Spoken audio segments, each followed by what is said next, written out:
I came back from my forgotten document and found my husband getting out of the car with her. He slammed the door on his own finger in desperation, was fixing her hair and smoothing her clothes. When our eyes met, I understood everything.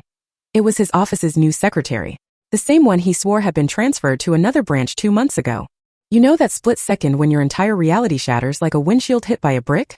Mine happened on a Tuesday afternoon in Glendale, right between a forgotten project proposal and my husband's mistress casually adjusting her bra strap. It was a gut-wrenching, shocking moment that screamed, my marriage is officially a complete dumpster fire. I'm Claire, I'm 37, a project manager, and let's be real, a color-coded calendar enthusiast. And apparently, I was the last person on earth to realize my perfectly curated life was a total lie. I live in one of those California suburbs where everyone drives German cars they can barely afford and pretends their marriage is Instagram perfect. Spoiler alert. Nobody's marriage is perfect. Some are just better at hiding the rot, you know? That Tuesday started like any other day. Too normal, actually. I was heading to a 2 p.m. client meeting for our biggest account. The kind of presentation where you bring your A game and pray your laptop doesn't die mid-PowerPoint. Halfway to Pasadena, stuck in traffic on the 134, I suddenly froze. The entire physical project folder was sitting on my kitchen counter. Classic Claire move, right? Except I'm the person with 3 phone alarms for everything. I never forget anything. Annoyed, I turned back, mentally calculating if I could still make it on time. My street, Oakmont Drive, is one of those tree-lined suburban dreams where everyone knows everyone's business but pretends they don't. Which is why seeing Colby's black Tesla in our driveway at 2:30 p.m. on a Tuesday felt like spotting a unicorn. A unicorn that was supposed to be in San Francisco until Thursday. I slowed down not because I was suspicious. Okay, maybe a little, but mostly just confused. Colby's work trips were sacred.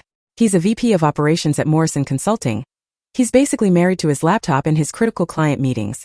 He'd left Monday morning, kissed my forehead, and promised to bring me back those fancy chocolates from Union Square. Then I saw her. A woman stepped out of the passenger side of his Tesla. Blonde, late 20s, blouse wrinkled like it had been balled up and hastily smoothed out. Hair that screamed, I just had my hands all over someone else's husband. She was adjusting her skirt when Colby scrambled out of the driver's side so fast he slammed his own hand in the door. The yelp he made was almost worth the 12 years I just wasted. I pulled over 2 houses down, engine still running, watching this disaster unfold like it was someone else's life. Colby was shaking his hand, probably cursing, while she, whoever she was, looked around nervously. That's when she turned toward my car. Our eyes met and my blood ran cold. I knew that face. Della Monroe, the new executive assistant from his office, the one he'd mentioned exactly 3 times over the past year. The one who had supposedly been transferred to their San Diego office 6 months ago, because she wanted to be closer to family. San Diego looks a lot like my driveway, apparently. My brain did that thing where it tries to create innocent explanations. Maybe she was visiting. Maybe they carpooled for an emergency work thing. Maybe I was hallucinating from too much cold brew. Then Colby looked up, saw my car, and his face went through 5 stages of grief in 2 seconds. That's when I knew. You don't look that terrified when you're innocent. You look that terrified when you've been caught.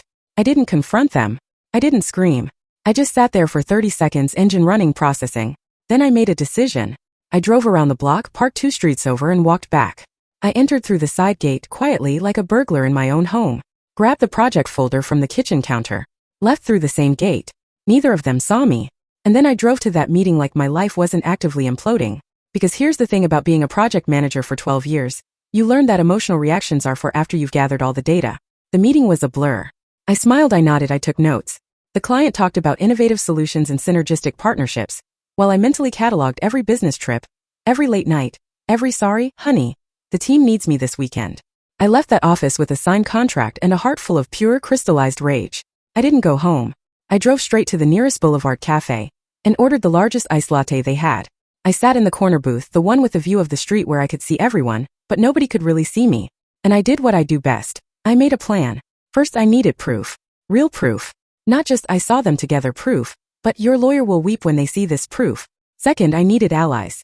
Because Colby wasn't stupid enough to be this sloppy unless he felt completely safe. And if he felt safe, that meant I'd been too predictable, too comfortable, too easy to deceive. My phone buzzed. A text from Colby. Hey babe, meeting long. Probably won't be back until late Thursday.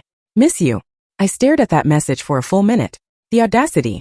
The sheer, unmitigated audacity of this man to lie to my face via text while his mistress's perfume was probably still lingering in his car. I typed back. No problem. Take your time. Love you. Because here's what 12 years of project management teaches you. Never show your hand until you've stacked the deck. I spent the next hour creating a new private folder on my laptop. Title: Project Colby. I started documenting everything. Every business trip in the past year. Every time he'd been too tired for date night, but somehow had energy for a morning jog. I pulled up our credit card statements. Joint account because we were partners and trusted each other. Oh, the irony. Charges started jumping out. Hotels in cities he'd never mentioned visiting. Restaurants in San Diego during times he claimed to be in Sacramento. A jewelry purchase from Tiffany's on our anniversary. Except I never got Tiffany's. I got dinner at Olive Garden because he said he was cutting back on expenses. Apparently, expenses didn't include his side pieces accessories. My phone rang. Tegan Ross. My yoga and wine friend from the neighborhood. We'd met at a HOA meeting 3 years ago, bonded over our mutual hatred of the president and his obsession with community beautification standards, and had been close ever since. Claire. Thank God you picked up. I need emergency wine therapy. Can you meet me at my place in 20? I glanced at my laptop screen at the spreadsheet of lies I was building. I'll be there in 15. Because if I'd learned anything in the past 3 hours, it was this. I wasn't going to survive this alone. And something in Tegan's voice told me I wasn't the only wife in Glendale having a really bad week. I grabbed my laptop, left my untouched latte, and walked out into the California sunshine. Somewhere in the city, Colby was probably congratulating himself on another successful deception. Somewhere in San Diego, or actually Glendale, apparently Della was probably giggling about their close call. Neither of them knew what was coming, but they were about to find out. Tegan's house looked like every other house on Maple Grove Circle. Pristine landscaping, 2-car garage, the kind of place where problems don't exist because everyone's too busy pretending to have it all together. I knew better now. She opened the door before I could knock. Mascara streaked down her face, holding a bottle of wine that was already half empty. It was 4 p.m. on a Tuesday. Tell me you brought reinforcements, she said, pulling me inside. I brought a laptop full of evidence that my husband's been lying to me for at least a year. Does that count? She stopped mid-step, turned around, stared at me like I'd just spoken fluent Mandarin. You mean Colby? Unless I have another husband I don't know about, which at this point wouldn't surprise me. We sat at her kitchen island, white marble, subway tile backsplash, the works, and I told her everything. The driveway encounter, Della Monroe, the credit card charges, the Tiffany's jewelry I never received, the San Diego lie. Tegan listened, and with every detail, her face went from sympathetic to something darker. When I finished, she refilled both our glasses and said 5 words that changed everything. Mine has one too. Apparently, Grant Ross, her husband of 10 years, father to absolutely nobody because they'd also chosen careers over kids, had an assistant named Paige, who'd supposedly quit 6 months ago. Except Tegan had seen Paige's car at the Glendale Whole Foods last week. And when she'd casually mentioned it to Grant, he'd gotten defensive, said she was seeing things and being paranoid. Classic gaslighting, trademark move of cheaters everywhere. I've been tracking his phone, Tegan admitted, pulling out her iPad. I know it's crazy, but something just felt off. Look at this. She showed me a map, little dots showing Grant's location history. Most were normal, his office in Burbank, their house, the gym, but there were clusters, recurring patterns. Every Wednesday afternoon for the past 3 months, Grant's phone pinged at the same location. A condo complex in Atwater Village. That's not where his gym is, I observed. No, it's not. We sat there, 2 successful, educated women in our 30s, staring at a map of our husband's lies. The wine wasn't helping anymore. What we needed was a strategy. We should call Oakley, Tegan said suddenly. Oakley Sterling, the corporate attorney from our book club that never actually discussed books. She lived 3 streets over in a house that cost more than both of ours combined because she'd made partner at 35. And her husband, Barrett, some financial executive, supposedly made bank. Why Oakley? Because last month at book club, she made a joke about Barrett's assistant having very specific coffee preferences. And I remember thinking it was weird how bitter she sounded. 10 minutes later, Oakley was at Tegan's door with Riley Banks, our 4th musketeer. Riley, a financial analyst, yoga enthusiast, married to some tech bro named Wade for 9 years, looked confused. Tegan said, "Emergency meeting. Nobody's pregnant, right? Because I brought wine, not sparkling cider." Worse, Tegan said. Husbands. We moved to the living room. I went first, laying out everything about Colby and Della. Tegan followed with Grant and Paige. Then we looked at Oakley. She didn't cry. Didn't even look surprised. She just opened her Birkin bag, pulled out a folder, and dropped it on the coffee table. Barrett and his assistant, Simone. 6 months. I've had a PI on him for 2 weeks. The folder was thick. Photos, bank statements, hotel receipts, text message logs that would make a sailor blush if we were allowed to quote them, which we absolutely aren't because YouTube has standards. Jesus, Riley whispered. Then she went pale. Wait. Wade's assistant, Marn, said she was moving to Portland in July. But I saw her Instagram last week. She was at Descanso Gardens, which is definitely not Portland. For wives. For husbands. For assistants who'd supposedly left. but clearly hadn't.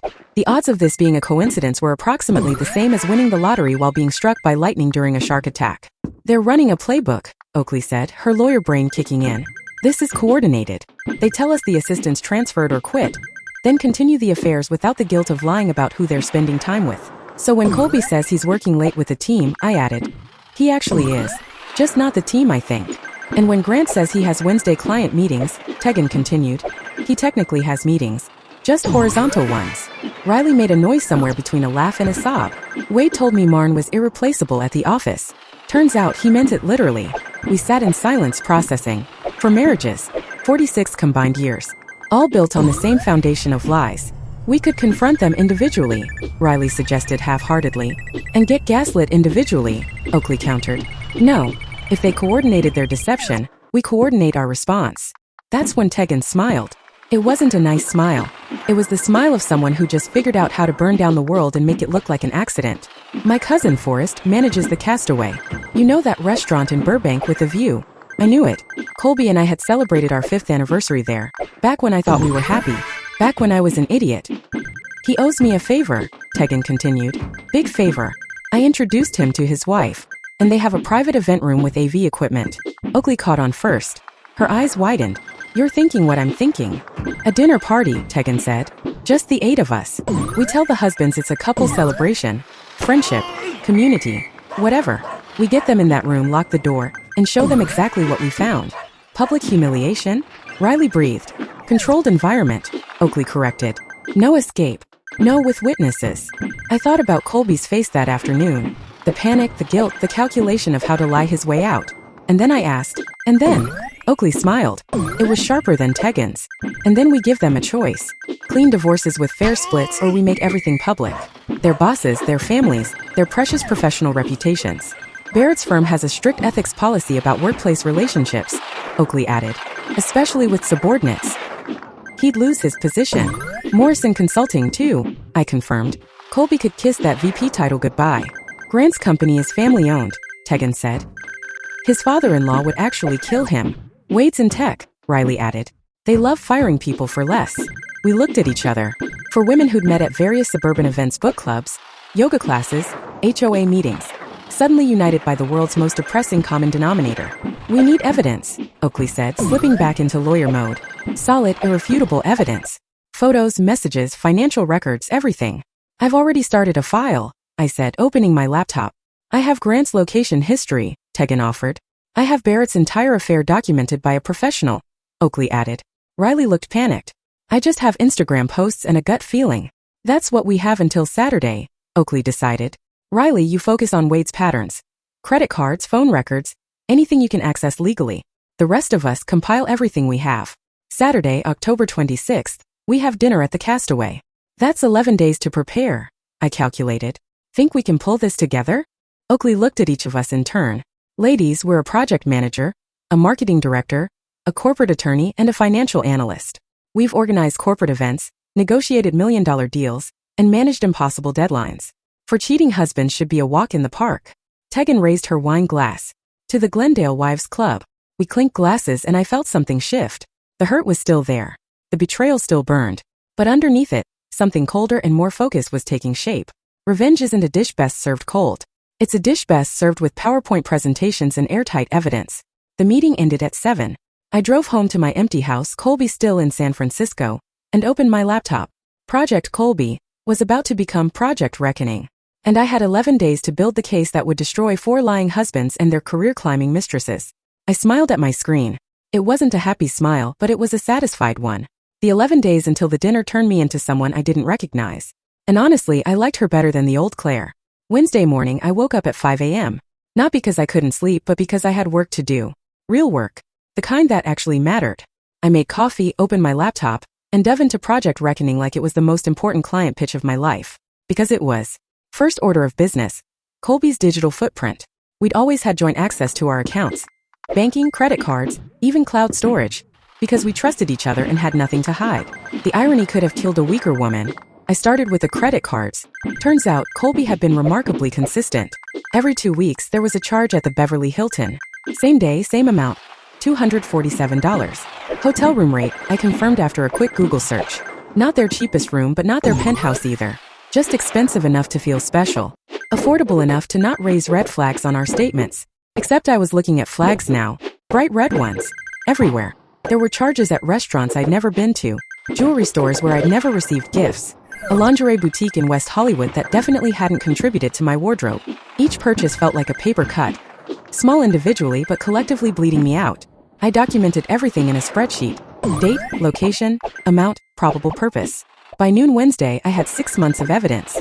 By Thursday evening, I'd gone back a full year. The hotel charges told the real story. Every other Tuesday for the past 12 months. That's 26 visits. 26 times Colby had checked into the Beverly Hilton with someone who wasn't his wife. 26 times he'd come home and kissed me like nothing had happened. $6,422 of our joint money spent on betrayal. My phone buzzed constantly with updates from the group chat we'd started. We'd named it Book Club in case anyone saw our screens. Plausible deniability and all that. Tegan had gotten into Grant's email password was their old dog's name. Because men are predictable. And found a trail of messages with Paige that were professionally inappropriate at best, and legally problematic at worst. Lots of working late coordination that aligned suspiciously with his Wednesday location pings. Oakley's private investigator had delivered a report that was basically a masterclass in infidelity. Photos of Barrett and Simone entering hotels, receipts from weekend golf trips that included charges at Victoria's Secret and couples spa treatments. The PI had even recorded a conversation outside a restaurant where Barrett told Simone he'd handle his marriage soon. Handle me. Like I was a problem to be managed instead of a human being he'd promised forever to. Riley was struggling. Wade was better at covering his tracks, or maybe just less frequent about seeing Marn. But on Friday she found something that broke the case wide open. A lease agreement. Wade had co-signed for an apartment in Silver Lake. The other name on the lease? Marn Preston. He'd literally set his mistress up in an apartment with documentation because apparently cheaters really aren't that bright. Saturday afternoon, the four of us met at Oakley's house. Her husband, Barrett, was conveniently away on a business trip. Quotes very much intended. We spread our evidence across her dining room table like the world's most depressing art installation. This is enough, Oakley said, reviewing everything with her lawyer eyes. More than enough. Any one of these cases could survive a divorce proceeding. Together, this is airtight. So, we just need to decide how we want to present it, Tegan added. That's when Riley surprised us all. Quiet Riley, who'd spent the past week looking like she might cry at any moment, pulled out her laptop and said, I made a presentation. We stared at her. What? I'm in finance. I make presentations. It's literally my job. She opened the file. The title slide appeared, The Glendale Files, a documentary in 4 acts. It was perfect. Clean design, professional layout, the kind of presentation you show at a board meeting, except instead of quarterly projections, it was exposing 4 men's complete moral bankruptcy. Each act focused on one marriage. Photos, timeline graphics, financial data, text message excerpts, the appropriate ones. Anyway, Riley had even added subtle background music cues. This is brilliant, I breathed. This is admissible in court, Oakley confirmed. This is going to destroy them, Tegan said with deep satisfaction. We spent the next 3 hours rehearsing. Each of us would present our own section. 5 minutes maximum. No emotional outbursts, just cold, hard facts delivered with devastating calm. Oakley would handle the legal framework at the end, outlining their options with crystal clarity. Andy, I called Forrest at the Castaway. Tegan had prepped him, but I wanted to confirm details personally. So you want the Skyview room for 8 people next Saturday evening, he confirmed. And you need the AV system set up, doors that can be secured from inside. And the charges split across 4 specific credit cards, their corporate cards? Yes. Can you do that? For what Tegan told me these guys did. I can absolutely do that. I'll even make sure the bar is stocked with their favorite drinks. Might as well make them comfortable before you ruin their lives. I liked Forrest. He understood the assignment. Tuesday through Thursday was phase 2. Selling the lie. We needed our husbands to show up enthusiastically, unsuspecting, preferably smug. I texted Colby Tuesday morning. Hey, the girls and I want to do a couple's dinner Saturday celebration thing. You free? He responded within minutes. Sounds good. Where? The Castaway? Tegan's cousin is managing, got us a private room. Perfect. Miss you, babe. I stared at those 3 words. Miss you. From the man who was currently lying about his location while probably sitting across from his mistress. The audacity was almost impressive. The other wives reported similar easy acceptances. Our husbands suspected nothing. Why would they? We were the good wives. The understanding ones, the ones who believed their lies because it was easier than facing the truth. They'd mistaken our kindness for stupidity. Classic error. Friday afternoon, Oakley called an emergency meeting. We need to discuss what happens after the presentation, the reveal. We need to control the aftermath. We gathered at a coffee shop in Pasadena, far enough from Glendale to avoid anyone we knew. They're going to try to leave, Oakley continued. Get defensive, maybe aggressive. Forrest said he can handle that, Tegan offered. Ex-Marine. He'll keep the door secured until we're done. And then? Riley asked. Then I give them the choice, Oakley said. Clean divorces with equitable splits, or we take this public. Their employers, their families, social media if necessary. Will they go for it? I asked. Oakley smiled grimly. Barrett's firm fires executives for ethics violations. Workplace relationships with subordinates violate their code of conduct. He'll lose his position. Grant's father-in-law owns his company. Family reputation is everything. Wade's tech company has zero-tolerance policies. And Colby's Morrison Consulting has that clause about professional conduct. She paused. They'll take the deal because the alternative is career suicide. What about the assistants? Riley asked quietly. We'd been so focused on our husbands, we'd almost forgotten the other women. Almost. Della, Paige, Simone, and Marn made their choices, I said, surprised by how cold my voice sounded. They knowingly pursued married men. They participated in deception. I'm not interested in destroying them. That's not our goal. But I'm also not interested in protecting them. Agreed, Tegan said. Our target is our husbands. If there's collateral damage, that's on them for being collateral. We finalized the plan. Saturday, October 26th, 7 p.m. We'd arrive early to set up. Our husbands would arrive at 7:30, expecting a celebration. What they'd get instead was a reckoning. Friday night, I did something I hadn't done in months. I went through my wedding photos. Not because I was sentimental, I was way past that. But because I wanted to remember who I'd been 12 years ago. That Claire had been 25. Optimistic. Trusting. She believed in forever and partnership and choosing each other every day. That Claire was gone. And I didn't miss her. The woman staring back at me from my laptop screen. The one who built an airtight case, coordinated a strategic revenge plot, and felt absolutely nothing but cold satisfaction. She was the one I needed to be. Saturday morning, I woke up calm. Not happy, not sad, just focused. I put on my favorite dress, the black one that Colby always said made me look powerful. I did my makeup carefully. Professional, polished, untouchable. My phone showed a text from Colby. Looking forward to tonight. Love you. I typed back, me too. It'll be unforgettable. Send. Because it would be unforgettable. Just not for the reasons he thought. At 6 p.m., I grabbed my laptop, presentation loaded and ready, and headed to my car.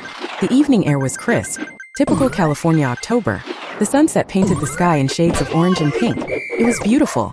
And somewhere in Glendale, for men had no idea their perfectly constructed lives were about to collapse. I smiled at my reflection in the rearview mirror. Game time. The Castaway sits on a hill in Burbank, with floor-to-ceiling windows overlooking the San Fernando Valley. On a clear October evening, you can see from downtown Los Angeles to the mountains. It's the kind of place where people celebrate promotions, anniversaries, life milestones. Tonight, we were celebrating the end of 4 marriages. I arrived at 6:15. Tegan was already there with Forrest testing the projector. Riley was setting up her laptop, hands shaking slightly. Oakley walked in at 6:20, carrying a leather portfolio that probably cost more than my car payment. Everyone clear on their parts? Oakley asked. We nodded. We'd rehearsed this enough times that I could recite Tegan's section backward. Remember, Oakley continued, emotion is the enemy. We present facts. We stay calm. We give them no ammunition to claim we're being hysterical or irrational. Gaslight proof, Tegan added. Exactly. Forrest dimmed the lights slightly, adjusted the projection screen, then positioned himself near the door. He was 6 feet 3 inches, 230 pounds of Marine Corps discipline. If our husbands tried to leave early, they'd have to go through him. Good luck with that. At 7:02 my phone buzzed. Colby. Parking now. See you in a sec. I showed the message to the others. Riley looked like she might throw up. Tegan cracked her knuckles. Oakley's expression didn't change at all, which was somehow more terrifying. Positions, Oakley said quietly. We took our seats at the long table, positioning ourselves so our husbands would sit across from us. The projector displayed a neutral welcome screen. An evening of truth. Subtle. Threatening. Perfect. The door opened. Our husbands walked in together laughing about something. They looked relaxed, happy, completely oblivious. Colby kissed my cheek. This place looks amazing. Great choice, babe. I smiled. Didn't say anything, just gestured to his seat. Grant, Barrett, and Wade filed in, greeting their wives with similar affection. The cognitive dissonance was almost funny. These men genuinely believed they were getting away with everything. Once everyone was seated, Forrest closed the door. The click of the lock was quiet but definitive. Barrett noticed first. Hey, did that door just... Welcome, gentlemen, Oakley interrupted, standing. Thank you for joining us this evening. We promise this will be a dinner you'll never forget. Her tone was pleasant, professional, the kind of voice she probably used in depositions. Colby glanced at me, confused. I kept my expression neutral. "We've prepared a presentation," Oakley continued, nodding to Riley. "Please hold all questions until the end." The lights dimmed further. The projector screen changed. The Glendale Files. A documentary in 4 acts. I watched Colby's face. Watched the confusion shift to concern, then to dawning horror as the title slide lingered. "Act 1, Riley announced, her voice steadier than I expected. "Claire and Colby Whitman." My section. It opened with our wedding photo 12 years ago, full of hope and promises. Then it dissolved into a timeline. I stood, laser pointer in hand, and began. October 15th, 2:30 p.m. Subject observed exiting vehicle with female companion, later identified as Della Monroe. Executive assistant previously reported as transferred to San Diego office 6 months prior. I clicked to the next slide. Photos. The ones I'd taken from my car that Tuesday afternoon. Colby's face went white. Financial analysis reveals recurring hotel charges. The Beverly Hilton, every other Tuesday for the past 12 months, $247 per visit. That's 26 visits. Total expenditure from joint account, $6,422. Click. Spreadsheet, color-coded, devastating. Additional expenditures include jewelry purchases, none received by spouse, dinner reservations, none attended by spouse, and lingerie purchases from West Hollywood Boutique. Again, none received by spouse. I looked directly at Colby. "Unless you've developed a sudden interest in women's undergarments for yourself, in which case, we have bigger conversations to have." Tegan snorted. Even in the tension, the absurdity landed. I clicked through 6 more slides, each one a nail in the coffin. Bank statements, text message timestamps that contradicted his reported locations, credit card receipts from restaurants in cities he'd never mentioned visiting. Conclusion. Subject Colby Whitman engaged in extramarital relationship for minimum 12 months, utilizing joint funds and constructing elaborate deception, including false business trips and fabricated personnel transfers. I sat down. My hands were steady. My voice hadn't wavered once. Colby looked like he'd been hit by a truck. "Claire, I can explain." "No talking during the presentation," Oakley cut in. Act 2. Tegan stood. Her section focused on Grant and Page. Location data. Email correspondence. Wednesday afternoon patterns that aligned perfectly with the Atwater Village condo visits. She'd even pulled property records showing Page's name on a lease for that exact address. Grant tried to interrupt 3 times. Forrest took 1 step toward the table, and Grant went silent. Riley presented Act 3, Wade and Marn. The co-signed apartment lease was the centerpiece, but she'd also found Venmo transactions. Wade sending Marn money with hearts and kissy face emojis. For a tech executive, Wade had shockingly poor operational security. Wade actually tried to stand up and leave. Forrest didn't move, just crossed his arms. Wade sat back down. Finally, Oakley presented Act 4. Barrett and Simone. Her section was twice as long as ours because she'd hired a professional. Photos of them entering hotels, recorded conversations, a receipt from a jewelry store where Barrett had purchased a bracelet identical to one Oakley owned. Except hers had been an anniversary gift 2 years ago. "Apparently Barrett believes in brand consistency," Oakley said dryly. "Why develop original romantic gestures when you can simply duplicate them?" When the presentation ended, the silence was absolute. Our husbands sat frozen, faces ranging from pale to green. The evidence was irrefutable. Airtight. Devastating. Oakley remained standing. "Gentlemen, you have a choice to make. Option A. We proceed with clean, equitable divorces. 50-50 asset splits. No fault filings, minimal publicity." She paused, letting that sink in. Option B. We take this presentation public. Your employers receive copies. Morrison Consulting's ethics board, Grant's father-in-law, Wade's HR department, and Barrett's firm partners all get detailed reports of workplace relationships with subordinates, misuse of company resources, and conduct violations. Barrett started to speak. Oakley held up one hand. "Morrison Consulting terminates for ethics violations. Your firm, Barrett, has explicit policies about workplace relationships. Grant, your father-in-law built his company on family values and reputation. Wade, your tech company's harassment policies cover power dynamic relationships." She smiled. It wasn't warm. "You'll lose your positions, your professional reputations, possibly face legal consequences for misuse of corporate resources. And then we'll still get our divorces, except the asset split will favor us significantly because we'll argue." "You had choices," Oakley corrected. "You chose deception. We're simply presenting you with new choices. Better ones than you gave us." Colby looked at me. Really looked at me. "Claire, please. We can work through this. Counseling. I'll end it. I'll do anything." For a second, just a second, I saw the man I'd married, the one who'd promised forever. Then I remembered Della adjusting her clothes in our driveway. "No," I said simply. "You spent 12 months lying to me. 12 months using our money to fund your affair. You looked me in the eye every single day and lied. You don't get to work through that. You get option A or option B, choose. The four men looked at each other. Some kind of silent communication passed between them. Maybe solidarity in their shared humiliation. Maybe just recognition that they had no leverage. Option A, Barrett finally said. The others nodded. Agreement. Smart choice, Oakley said. She opened her portfolio and pulled out 4 document sets. These are preliminary divorce agreements. Fair splits, no-fault clauses. You have 72 hours to review with your own attorneys. We reconvene Wednesday to finalize. She slid the documents across the table. One more thing, Tegan added. The assistants. Della, Paige, Simone, and Marn. We're not interested in destroying them, but if any of them remain employed in your offices after next week, we reconsider option B. Clear. For silent nods. Excellent, Oakley said. Forrest, you can unlock the door now. Forrest stepped aside. Our husbands stood slowly, grabbing the documents like they were ticking bombs. They filed out without another word. The door closed behind them. For a moment nobody moved. Then Riley started laughing. Not hysterical laughter. The kind of laughter that comes from relief and disbelief and the sheer absurdity of what we just pulled off.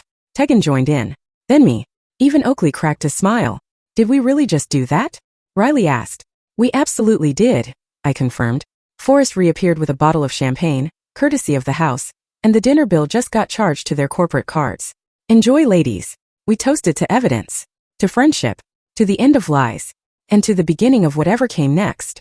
3 months later, I'm sitting in my newly redecorated living room, the one that's finally mine legally and completely, and I can honestly say I've never been happier. The divorce was finalized in December, right before Christmas. Turns out, when you have airtight evidence and motivated parties, the legal system moves remarkably fast. Colby signed everything without contest. So did Grant, Barrett, and Wade. Funny how quickly men cooperate when their careers hang in the balance. The house became mine in the settlement. Colby kept his Tesla and his bruised ego. I got the equity, the furniture, and the profound satisfaction of changing every single lock. First thing I did was repaint the bedroom. Goodbye sad beige. Hello deep emerald green. The room where he'd lied to me for months deserved a complete transformation. So did I. Morrison Consulting quietly reassigned Colby to their Sacramento office. Not a promotion. Della Monroe resigned 2 days after our castaway dinner, or was encouraged to resign depending on who you ask.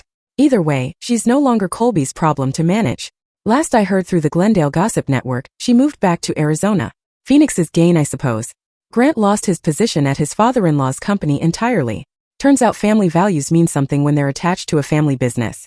He's working for a competitor now, making half his previous salary. Paige also vanished from the professional landscape. Tegan got their house, plus Grant's vintage car collection. She sold 3 of them immediately and used the money to renovate her kitchen. Said she wanted to remove every trace of him from her space. I understand that impulse completely. Barrett's law firm didn't fire him. Partners are harder to remove, but they did strip him of his senior status and reassign his major clients. Professional humiliation in slow motion.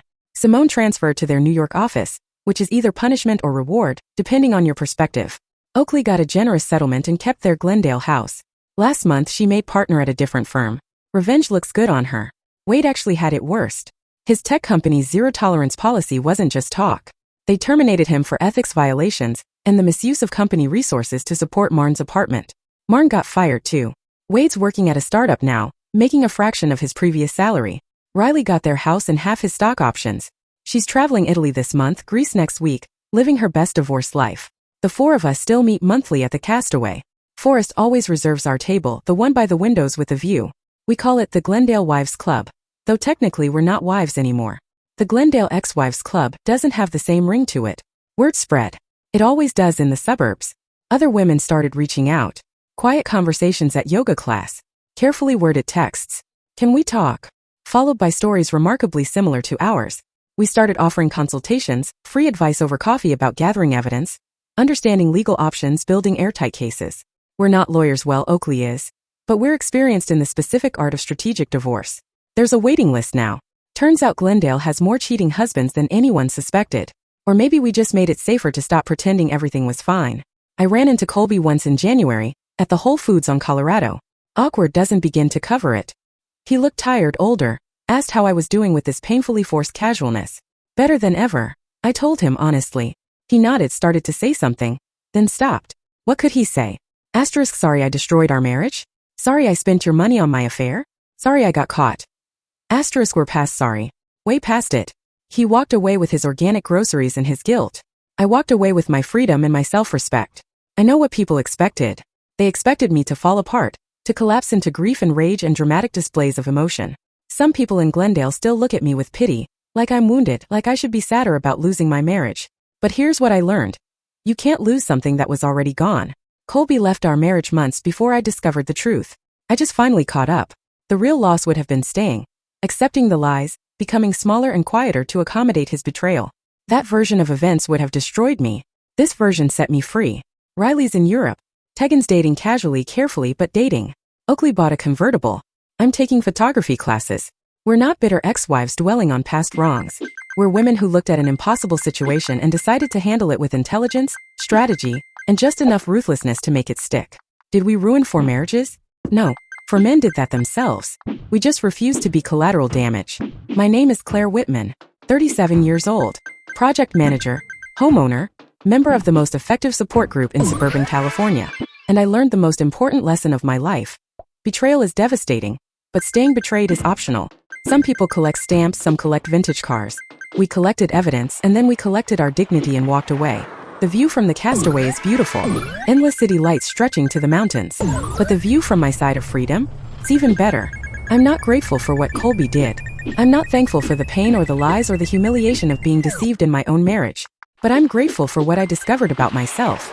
That I'm stronger than I thought, smarter than I gave myself credit for, more capable of protecting myself than I ever had to prove before. Colby taught me that trust is earned, not assumed. That marriage requires honesty, not just history. That sometimes the worst thing that happens to you becomes the best thing that could have happened. We don't forgive. We don't forget. But we move forward. And we take our evidence with us. Just in case.